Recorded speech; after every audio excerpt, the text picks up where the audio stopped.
আসসালামু আলাইকুম এভরিওয়ান, আশা করি সবাই ভালো আছেন।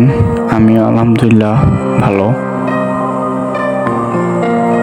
তো আজকের ভিডিওটা হচ্ছে একজনের বাইক লাভারের স্টোরি।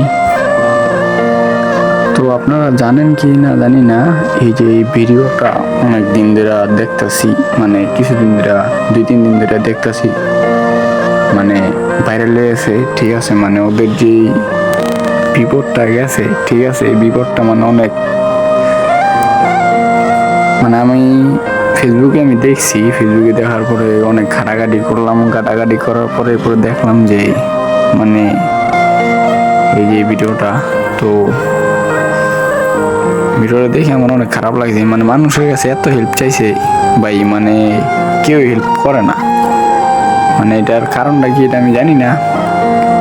মানে ওদেরকে যে ডাকাতে ধরছে, তো মানুষের কাছে অনেক হেল্প চাইছে কিন্তু পারে নাই। কিন্তু বন্ধুর মতো 10টা বন্ধু না থেকে একটা বন্ধু থাকা অনেক ভালো। তো বন্ধুর মতো বন্ধু একজন ছিল ওই ছেলেটার সাথে, ফয়সাল আর কি নাম এটা। তো থাকার পরে ওদেরকে মানে ওরা দুজনই আর কি একা ফাইটিং করছে ওদের সাথে। তো এটাই আর কি, মানে ভিডিওটা যতই দেখি ততই অবাক হয়ে যায়। একটা বন্ধু নিজের লাইফ রিস্ক নিয়ে একটা বন্ধুরে সেভ করলো।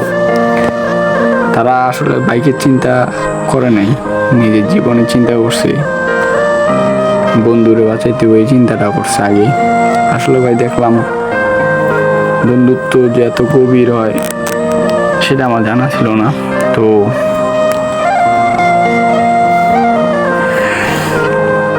মানে আমার কান্নায় করতেছে, মানে ওদের। আর এমন একটা জায়গা, মানে 300 জায়গা, এটা মানে সবাই মোটামুটি চিনে জায়গাটা, কিন্তু রাত করে তো মানে অনেক বড় একটা রিক্স গেছে উপরদা। যাই হোক, আল্লাহ বাঁচায় রাখছে, এটাই শুক্রিয়া। আল্লাহ যাতে তাড়াতাড়ি সুস্থ করে দেয়, আবারও আমাদের মাসে যাতে ফিরে আসে, আমাদের সবাই মাঝে যাতে আবার ফিরে আসে, এটাই দোয়া করি। আর মানে মানুষের মানুষ একটা বিপদে পড়লে মানুষ আসছে না হেল্প করবো, মানুষের মানে মাইকো তারপর টেরাগালাগো অনেক হেল্প চাইছে ওরা, মানে কেউ হেল্প করে নাই।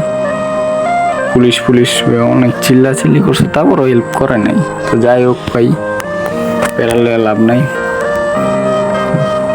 তাকবীরে যা আছে সেটাই হইব, ঠিক আছে। উপর আল্লাহ যেটা লেখা রাখছে সেটাই হইব, ঠিক আছে। তো এই ছিল আজকে ভিডিও, দেখা হচ্ছে পরবর্তী ভিডিওতে। তো ভালো থাকেন, সুস্থ থাকেন, আর ওদের জন্য সবাই দোয়া করবেন যাতে তাড়াতাড়ি ওরা সুস্থ হয়ে যায়, আবার আমাদের মাঝে ফিরে আসে। টাটা।